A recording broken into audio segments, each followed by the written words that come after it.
welcome back. I'm still in conversation with Mark Davies, historian from Oxford. Mark, your forebears were among the people actually were linked directly to the Anglo-Indian community in India. There are at least 3 to 4 people belonging to your family who had married Indian women, and that is how the Anglo-Indian community has emerged, and that's quite very, very interesting. Were you always aware of this? When did you come to know about this, or you always knew? Well, no, I have to say it was a complete surprise. It was Surprise. Complete new and a surprising and astonishing, really, revelation. Revelation, not really.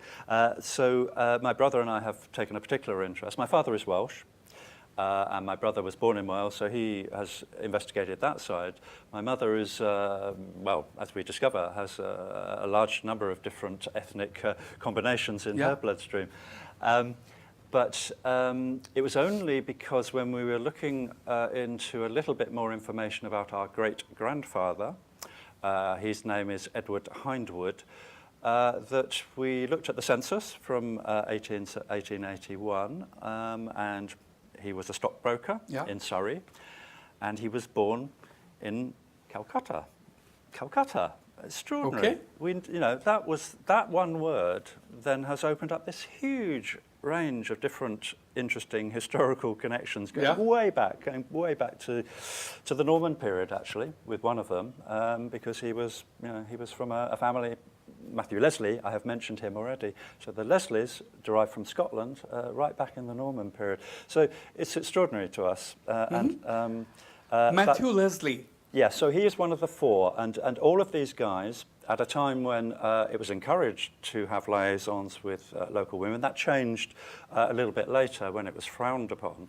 But at this time, when there were so few European women anyway in India, it was kind of encouraged, really. So all 4 of my 4 times great-grandfathers had children with local women. And we know the names of some of them, actually, because they were left to question their wills. You have done some work after that discovery.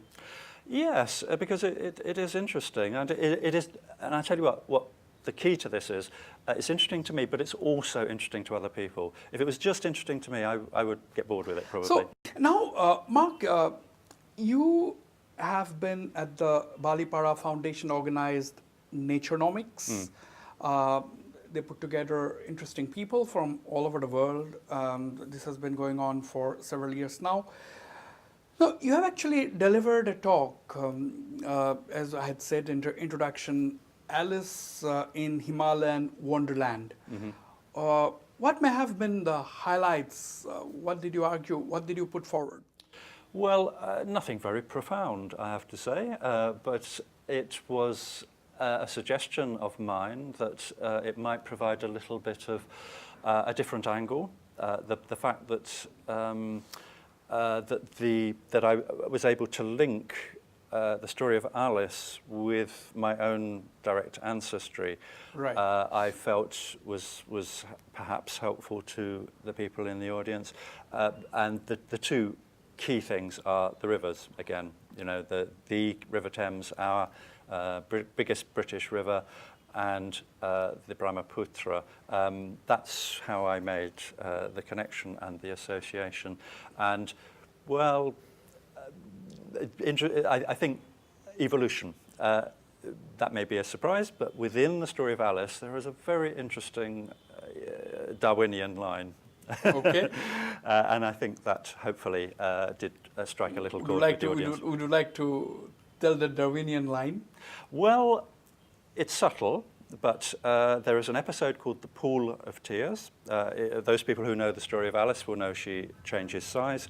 At one point, she is very large. She gets upset. She cries. The next moment, she is a few inches tall, swimming in a pool of her own tears with a vast array of different animals. One of those animals in the images is a monkey, an ape. doesn't get mentioned in the text at all, but bear in mind this story was written in 1865. Origin of the Species came out just a few years earlier while Carroll was composing the story. It's certainly a topical reference to Darwin. Okay, so that way, I mean, yeah, it'll be interesting to see what you do in the coming days, how you try to work on the Brahmaputra. You've got a lot of things to work on. One is the Brahmaputra, one is finding out, adding to your list of cousins in India, because the ancestry now, you were surprised, it's no longer, the surprise element is gone. Now you're on a search, and let's hope that during your stay or subsequent visits to Assam, you will be able to find some people generations later whose forebears must have worked with your great grandfather Thomas Wood. Let's hope so, yes. Yeah, let's hope so. On that note, Mark Davies, thank you very much for being on my program. Thank you. It was a pleasure having you.